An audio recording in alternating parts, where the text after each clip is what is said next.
Hi, everyone. Thank you for coming. My name is Omer. I'm on the product management team at Monte Carlo. First time attendee to Big Data London, first time attendee to London, so very excited to be here and excited to share some ideas in our perspective on data and AI observability. So, as you probably all know, AI is here. We are starting to leave the science phase and starting to enter the sort of engineering phase. It's a little bit of a Wild West still, sort of like the early days of web development. And there are some reliability challenges out in the wild. So this went viral a few weeks or months back. Some Google search recommendations with some questionable nutritional recommendations about what do you do when cheese doesn't stick to your pizza. The recommendation was to use non-toxic glue. So fortunately it was non-toxic, but I'd prefer to avoid glue on my pizza in general. And then there was another query where somebody asked how many rocks they should eat every day, and the recommendation was to eat just one, so for the minerals. Another example where reliability for AI is a bit of a challenge was Chevrolet. Somebody with advanced negotiation skills was able to get the Chevrolet bot to sell a car for $1. I don't know what you think about Chevy, but I do think a Chevy Tahoe, I would pay more than $1 for it. And finally, you've probably heard recently that retailers are rolling out AI drive-thrus, and when people have interesting order preferences, those drive-thrus can fail and cause rollbacks. So while these may be funny or interesting, like to me this just shows an opportunity, and it shows that if these companies are rolling this out, if we can solve the reliability problems, if we can improve reliability, there's a lot of value to be unlocked, right? There's a lot more of these capabilities that we can start to build and roll out and get end users to trust. And as somebody, I was not necessarily a skeptic on AI, but it took me a while to figure out exactly what to do with it. And increasingly, every single day, I add a new workflow, to ChatGPT, slowly but surely automating my product management role. And the reason AI systems break and the reason you have these issues is because of complexity. And because these are new problems. So in your average AI applications, you start with data, but your data could be inaccurate, right? In the case of suggesting rocks, I think that model was trained, grabbed some information from Reddit, maybe a troll post. So you have inaccurate data that's not necessarily factual, and if that makes it into your AI application, that could cause some problems. Let's assume your data is great. The next thing that could happen is you could have a system failure. You could have your Airflow jobs fail along the way. Data doesn't make it to where you expect, to your vector database, to your Snowflake, to your Databricks, and you have problems from there. Another thing is, AI applications have complex prompts. So if somebody makes a code change, if you have a lot of different engineers that are working on your AI application, somebody changes the prompt, subtle differences to the prompts can cause wildly different reliability issues downstream. And finally, let's say you've gotten everything right. Your data is great, your systems are reliable, your code is reviewed, the model could still hallucinate. Or you could upgrade to the latest and greatest model, the behavior is a little bit different, and you can still get something to break. So at Monte Carlo and on the product management team, we sort of look at everything.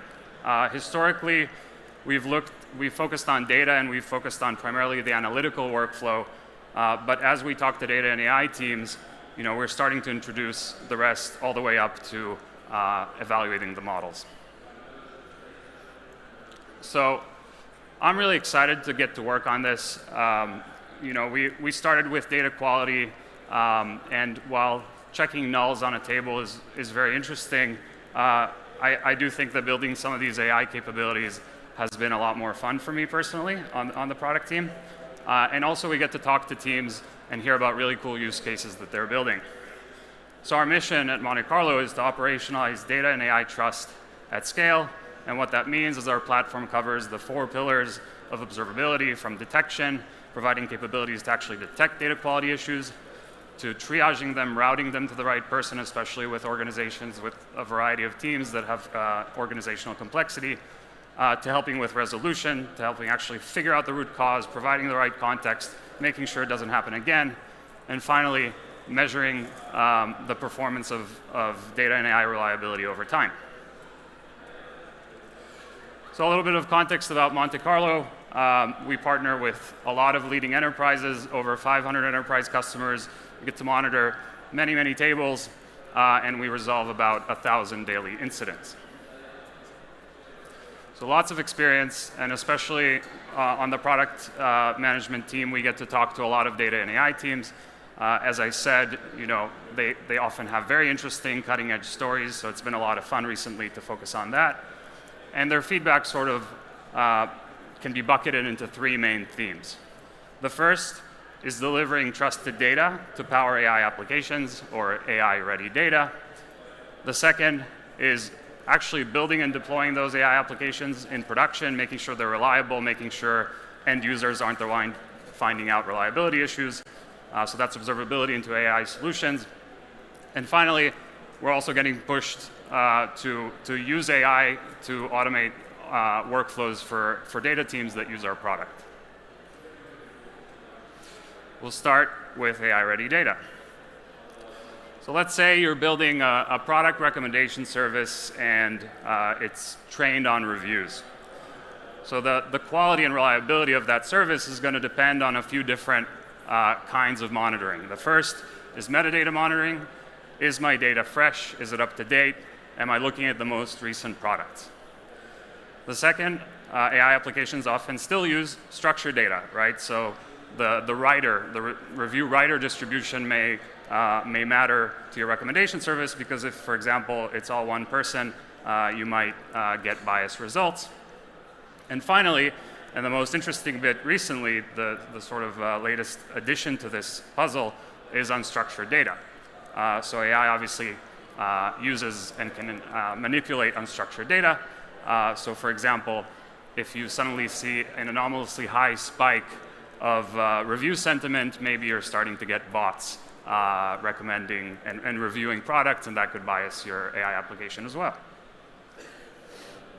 So as I said, AI depends on unstructured data, right? The LLMs themselves are trained on unstructured data. RAG pipelines incorporate unstructured data, and the outputs of LLMs are often unstructured text. So in this case, we have some example reviews, and the reliability of any AI service we build on top of these reviews is going to depend on the data quality, on the unstructured data quality. So we've built unstructured data quality monitoring. And the way we thought about it is basically, we had a bunch of expertise, a bunch of capabilities around structured data, and we wanted to basically find an easy way to map unstructured data to what we already have, right, and take advantage of all our existing capabilities. And around the time that we were starting to hear a lot about unstructured data, we also realized that some of the modern data warehouses, Snowflake, Databricks, BigQuery, have rolled out AI SQL functions. So basically, AI functions that you can use in their SQL dialects to access LLMs and be able to manipulate unstructured data with those. And I'll take a step back and mention that Monte Carlo monitors are in many cases just a query on a data warehouse. So the ability to introduce these AI functions into those queries, into those monitors, allows us to add some interesting capabilities for unstructured data. Namely, it's kind of a fairly simple concept. We'll just transform the unstructured data into structured data, and then we can kind of easily work with it as we would with any other structured column. And once you have a structured column, right, you take your review text and turn it into a score, maybe like 1 out of 10 for sentiment, or accuracy, or what have you. You can set thresholds on that structured output. And we have a massive team working on automatic thresholds. So basically, anytime you build a time series, you monitor a time series with Monte Carlo, you get to access all of that advanced machine learning capability. Those automatic thresholds basically scale monitoring, right? Because you don't have to sit there and come up with the thresholds, tune them over time. They automatically backfill enough data to handle daily, weekly, even monthly seasonality out of the box.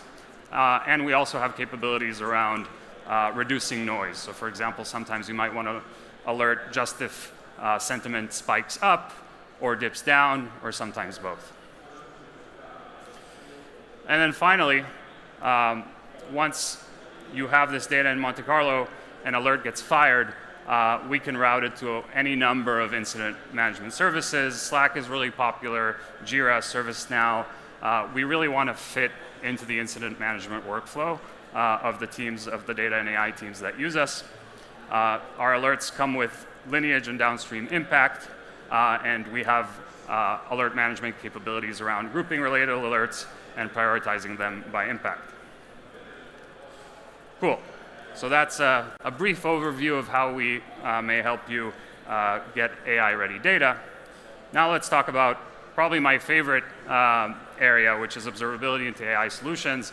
This is really where we see the most cutting-edge stuff, and we build some of the most advanced monitoring capabilities. So as I mentioned earlier, delivering reliable AI is hard. You can have shifts in your data. You can have pipeline complexity and failing jobs. You can have evolving configuration managed by lots of people. And of course, you know, the main variable is the non-deterministic models at the end. So if you build agents, and I'll use the word agents interchangeably with sort of any LLM-powered workflow. It doesn't necessarily have to be, you know, your classic LangChain agent. It could just be any sort of service that is calling LLMs may apply here. But agents fail in new ways. Like, you might not get a 500 error like you might in web development. You can still get everything running correctly, but you can still be failing, right? Everybody's heard of hallucinations. At a high level, very confident answers that are completely made up. You can have factual answers that just don't answer the question. You can have sensitive information getting leaked in responses to end users. You can have agents that fail to access tools or the data sources they need to accomplish what they're trying to accomplish. And then, of course, you can also blow up token usage and get fairly substantial LLM API fees or your classic latency failures. So what's the state of the art today? Well, we have experience with all of these, and what we've done typically, or what we see our data and AI teams do, is they might manually review some small fraction of agent responses. They might wait for users to complain, or a little bit of a more advanced version of that is have a thumbs up, thumbs down button to basically turn that into some sort of signal, and also asking LLM providers for refunds. As I said, we have experience with all of these. And I'm excited to mention that we are about to roll out agent observability. It's a new monitoring capability for agents in production. And it starts with instrumentation. The first thing you need to do is instrument your agent. We've chosen to use the open telemetry standard so that the telemetry is portable. And those traces, essentially the logs that come out of an agent, we feed into customer data warehouses. Now, a trace is really a way to model an agent's execution. A trace consists of spans. Spans may be LLM calls or tool calls. And we've built the capability to basically visualize that in a tree so you can understand what the agent is doing. When I look at agents and I see this tree, that's sort of how I actually understand what's going on. And then once you click through to a particular span, the LLM spans, you can also see prompts and completions. So what exactly is happening behind the scenes, see which models are being used, latency and token usage as well. Now, once you've picked a span and it's got a prompt and a completion, how do you actually monitor that? So there are two main ways. And the one that's kind of novel is LLM as a judge. In other words, use AI to monitor AI. So that's really good for the AI providers. You sort of can't build agents without also using them to evaluate them.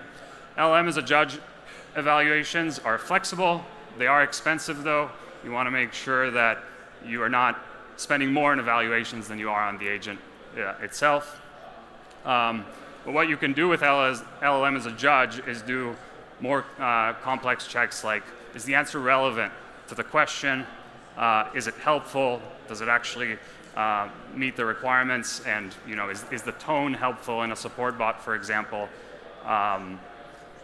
But if you have a more simple check, right, you just want to check an output length or check JSON formatting or look for specific keywords, then you don't have to use LLM as a judge. You can just use code or SQL or something much more deterministic, much cheaper, and faster.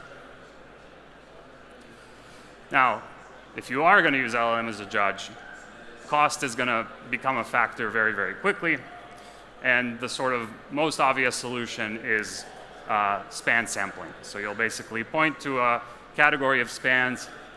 You'll choose some fixed number or percent number or some combination of the two, say 1% and up to 1,000 spans per run of the monitor, just to keep your costs at a reasonable sense. You can also customize the models that you select. So if you just want to get a simple tone evaluation, you might not need the largest model with the biggest context window. But if you're trying to look at very large prompts and completions, you might want to use those more expensive models. And then in our implementation, our architecture, that compute, similarly to unstructured data, it actually is using the same capabilities in the back end, runs in the warehouse, and that governance happens in your own warehouse. Now, just because evaluations are cool or evals, you might have heard about operational metrics still matter. So these are sort of the structured columns that are part of traces. And you can check very simple things without writing an eval, like, are you using the expected model? Is your token usage anomalous, or is latency anomalous? Cool. So that's agent observability. And finally, using AI to make data teams more productive. So we've been building our own agents. And in building our own agents, we thought about what are the two workflows that sort of have the largest area under the curve or the largest opportunity for improvement. And for a monitoring product, the first one is kind of obviously deploying monitors. And deploying monitors can be sometimes slow. You might need to intimately know the data or the table that you want to monitor, and it doesn't necessarily scale as data grows and changes over time. To solve that problem, we built the monitoring agent, basically an agent that helps data teams deploy the right monitors. And the way it works is it looks at sample data, metadata, query logs, and basically puts that together to come up with the right monitors to deploy. Anything from just a simple null check, which is sort of a best practice thing to do on an ID column, to much more sophisticated multi-column relationships like, is discount greater than price? That may be a data quality issue. And by looking at samples, looking at fields that are queried together, looking at the names of fields, we actually have LLMs in the background that are able to figure out some of these relationships. The other important workflow is troubleshooting. So monitors create alerts. These alerts have to be investigated. And some investigations are simple, but some investigation require hours or even days of combing through logs, looking at lineage, looking at job failures, and sort of piecing that together to figure out what went wrong. And the root causes of incidents, the root causes of alerts can span queries, they can span code, pipelines, upstream, downstream data, and finally, when you're spending a lot of time resolving, you're not innovating, and of course, you have incidents that take longer to resolve and erode trust and get more people upset. So to address that, we built the troubleshooting agent, which is another agent that's built into the product for incident resolution. It looks at anomalies through lineage. It looks at queries, jobs, puts all of that context together and explores hypotheses like, is there often a query in the logs that hasn't appeared this time, for example. Looks at all of that, finds the most obvious hypothesis, comes back with the evidence, and even suggests fixes. That's all I have. Thank you for your time. Monte Carlo is at booth N50, and we'd love to see you there.